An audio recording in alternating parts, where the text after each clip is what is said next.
No seu discurso você fala muito sobre romper com o sistema, trazer essas novidades, fazer alterações. E a gente sabe, por outro lado, também que existem muitos especialistas que falam, poxa, para você assumir uma presidência, você tem que entrar no jogo, você não é muitas vezes um motorista, é um maquinista, né? Você liga e desliga a máquina. Como que você vê isso? Porque depende de outros entes que não apenas o presidente. Como é que você enxerga isso, Renan? Infelizmente no Brasil, para quem está nos assistindo para entender de maneira clara, o presidente manda muito pouco. Uhum. E manda pouco porque quando a gente fez a Constituição de 88, ela foi desenhada para ser parlamentarista, um regime que o poder ia vir do Congresso. Só que as pessoas falavam naquela época, não, eu quero votar para presidente. Porque você tinha o regime militar ali em que você não votava para presidente. Aí eles fizeram uma mistura. Não, olha só, o poder tá com o Congresso, mas vai ter um presidente. Aí o que acontece? O presidente não manda nada, você vota meio que à toa para presidente, e quem manda são as pessoas que você não sabe o nome, e em geral de estados muito mal administrados. Qual a nossa reclamação com o Congresso?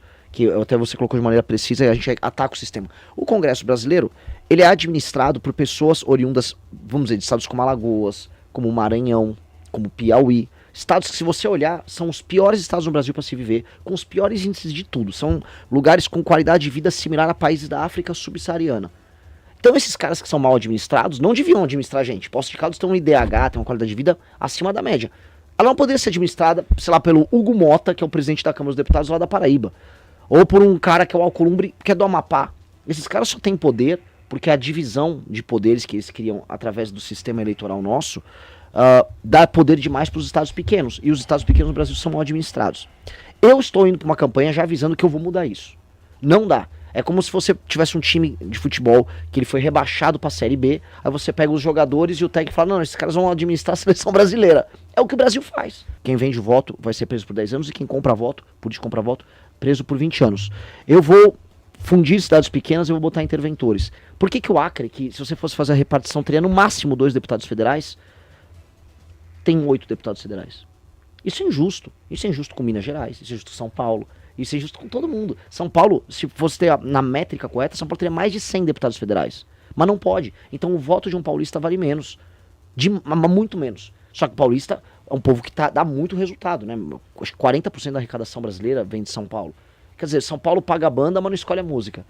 Então isso tá errado. E aí, então vamos dizer, mas pelo menos isso está ajudando muito o Acre, né? O povo do Acre tá ganhando muito com seus senadores. Não tá. O Acre tá uma desgraça. O Amapá tá uma desgraça. Então são políticos que roubam as pessoas, os estados continuam muito pobres e a gente paga a conta aqui. Isso não pode ficar assim. A gente não pode deixar que seja assim. Nacional Capacidade de Imaginação foi o Juscelino Kubitschek. Ele falou, tem uma imaginação de Brasil e vou modernizar o Brasil, tá? Nós aqui precisamos voltar a ter imaginação. A gente perdeu a capacidade de imaginar o que o Brasil pode ser. A gente só fica aqui enxugando gelo, resolvendo o problema, e a gente não olha para uma ideia de Brasil, né? Todas as grandes nações na história sempre imaginavam a sua ideia de país. A gente não. Então assim, se eu falar para a pessoa, imagina um Brasil que não tenha favela, nenhuma favela. Imagina um Brasil em que não existe o crime organizado. Imagina um Brasil que você consiga andar na rua sem ter o seu celular roubado. Imagina um Brasil em que todas as estradas são boas, a logística é legal. Imagina um Brasil em que toda cidade média e pequena vai ter uma economia que tem serviço, agricultura e indústria. As pessoas não conseguem mais imaginar isso. Agora é muito fácil de imaginar, porque tudo que eu propus aqui, qualquer nação média no mundo conseguiu fazer. A gente está tão fragilizado que a gente não consegue imaginar um Brasil diferente. Então, eu quero ser a pessoa que vai colocar a imaginação à frente e vai ser muito firme em transformar a imaginação em ação. Por isso que essas minhas referências são referências desses homens clássicos. O Missão e você, enquanto uma das lideranças, você consegue se identificar entre algum espectro mais à direita, mais à esquerda, ao centro? Como que vocês se identificam nesse sentido? Nós somos um grupo de direita, nós somos um grupo, no sentido mais clássico do termo, mais à direita do que o Bolsonaro. Aliás, quando chamam o Bolsonaro de radical, eu sempre discordo. Porque eu queria ver o que foi feito de radical do ponto de vista ideológico por parte do Bolsonaro. Para mim, o Bolsonaro só é radicalmente burro e radicalmente corrupto. Ele não é um radical em termos ideológicos. Não vi nada radical nesses termos no governo dele. Ele só é burro e muito corrupto, a família dele também é muito corrupta. O petismo também, os próprios petistas e os próprios movimentos de esquerda reclamam que o petismo, no fim do dia, anda com uma agenda liberal, que anda com os bancos, e eles estão certos na crítica deles, né? Não estão certos no objeto, mas estão certos em dizer que o PT mente. E Lula, pelo amor de Deus, né? Em termos de corrupção, o homem é uma máquina. Então, quando eu olho para isso aí, as pessoas falam, mas tem dois extremos. Não tem dois extremos. Temos duas figuras carismáticas que as pessoas se apaixonam por elas. E aí a gente acha que é um extremo. E esses dois, quando chegam ao poder, eles são completamente convencionais e não andam com nenhuma agenda que muda o Brasil. Por isso que o Brasil nos últimos, 26 anos, 25 anos, e que a gente tem inclusive governos do PT e teve aquele pequeno período de governo Bolsonaro, o Brasil não mudou para melhor. Tem favela no Brasil? Aumentou a favela. Aumentou a violência no Brasil. Aumentou a criminalidade no Brasil. A nossa infraestrutura diminuiu. Ou seja, a gente não conseguiu tornar o Brasil um lugar objetivamente melhor. E aí, cara, aí é complicado. Tua leitura de Romeu Zema e Partido Novo, Renan? Começando pelo Romeu Zema, ele fez um governo razoável aqui em Minas. Na parte fiscal, ele endereçou um problema que já vinha, vamos dizer, de mais de década rolando aqui no estado. Andou com algumas coisas na parte de segurança pública, mas parou por aí. Do ponto de vista administrativo, ele não foi um grande reformista. É um adversário político meu no primeiro turno ali das eleições de 2026. Estará com o Flávio Bolsonaro. Provavelmente o Zema vai fechar como vice do Flávio Bolsonaro. Pelo menos é o que ele está tentando agora. Mas assim, não vou falar que ele fez uma gestão ruim. E o que me dá raiva nele, aí já entrando no Romeu, no Zema e no Partido Novo, eles são um projeto que é um puxadinho do bolsonarismo. Então quando os Bolsonaro erram, eles não falam nada. Quando os Bolsonaro cometem um crime, eles não falam nada. Porque eles, em vez de criarem uma marca própria e criarem, vamos dizer, um espírito próprio para o eleitor, eles se resolveram adotar o caminho fácil de apenas siga os Bolsonaro.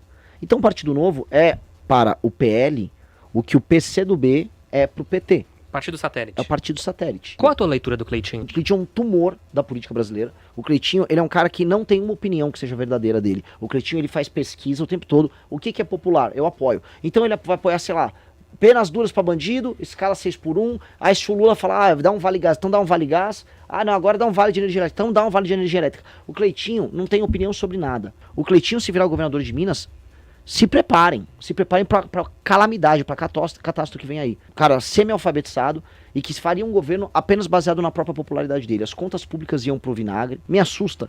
Quando você quebra as pesquisas aqui em Minas Gerais, você vê gente instruída falando que vota no Cleitinho. O político que está disposto a perder voto e seguidor na rede social pelo que ele acredita, ele é o político honesto.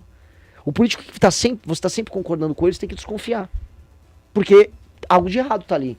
Né? Então o Cleitinho nunca ele discorda da maioria. Ele está sempre concordando com a maioria. Você me desculpa, isso é uma coisa de um sujeito sem caráter. O Cleitinho é o luva de pedreiro da política. Ele é um influencer ridículo, popularesco, alçado a uma posição que ele não pode ter. Redução da maioridade penal. Sou totalmente favorável. Pra quanto? Pra pelo menos 14 anos. Porque o recrutamento já acontece ali. O menino jovem, pobre, que em geral tira as notas baixas na escola e não tem a presença do pai, ele é justamente o maior alvo do crime organizado e ele comete aqueles pequenos crimes, especialmente o roubo de celular, que é o crime que mais preocupa o brasileiro. Nos grandes centros urbanos, o roubo de celular é em grande parte tocado por menor de idade. E aí ele vai pra delegacia e solto. Nitidamente temos um modelo de negócio. Aborto, a favor ou contra? Eu quero manter a legislação atual. A legislação atual, ela não abre o aborto para todo mundo, como a esquerda quer. Agora, se uma mulher, ela eventualmente está correndo risco de vida, ela tem que ter... Ela vai no hospital e ela tem que ser salva, né? Então isso é uma coisa óbvia. Eu acho que a legislação atual, ela contempla o espírito cristão do brasileiro e a necessidade de proteção à vida da própria mulher. Pena de morte. Defenda a discussão aberta da pena de morte. Discussão aberta. Tá? A gente tem que, inclusive, para levar a discussão, né, o pessoal chama de janela de Overton, sobre penas muito mais pesadas, temos que discutir a pena de morte. E há uma questão, tá? Hoje, a gente tem as lideranças das principais facções, tanto o Marcinho VP, quanto o Marcola e outros, presos em presídios federais, e eles continuam dando ordem de lá. Todo ano morrem dezenas de milhares de brasileiros vítimas de homicídio, tocados por ordens que saem da cadeia por esses caras. Realmente nós temos que manter esses caras vivos? Alguém acha que é bacana, é muito cristão manter o Marcola vivo? Eu acho que alguns casos muito específicos, para líderes de facção, a gente tem que ter essa discussão sim. Tem uma outra pergunta aqui, pessoal em situação de rua. Ontem eu fui jantar com o pessoal, comecei a ver assim, um cracudo, louco, andando no meio da rua aqui de Poços. Aí eu falei, pô, porque a cidade tá mais bonita. A última vez que eu tinha vindo aqui, a cidade não tava tão bonita. Houve uma privatização de alguns espaços turísticos. Nitidamente o atendimento melhorou. Isso salta aos olhos de todo mundo. Agora, morador de rua aumentou aqui. Eu percebi, ou pelo menos nas partes centrais eu vi bastante. Existem uma série de problemas no Brasil que a gente é leniente com uma coisa chamada urbanidade. Urbanidade é nosso convívio de sociedade. O Brasil é um país em que você tem o flanelinha, que ele não deixa você estacionar o carro. O Brasil é o país que a pessoa vai com a caixa de som no ônibus, achando que você tem que ouvir a música porcaria dele. Ou na praia, ou aparece aquele cara que é o flanelinha de praia, que guarda as cadeiras. Se você não sentar na cadeira, ele vai dar porrada em você. O Brasil é o país que aceita o morador de rua e acha bonito. Num governo nosso, Todos esses assuntos vão ser endereçados. A gente vai resolver tudo. Vai ter uma lei federal para matar esse assunto. A gente vai ter que saber conviver em público. E o morador de rua não vai mais privatizar a rua. Vai funcionar assim. Morador de rua. Ou você vai para albergue, tá? Ou, não, eu quero ficar na rua, eu gosto de morar aqui. Então vai preso. Não tem nada de desumano. Desumano é eu andar na rua e não conseguir. Desumano é uma criança andar na rua e ter um sujeito pelado, gritando. Desumano é ter um usuário de crack na frente da casa de uma pessoa e o comércio fechando.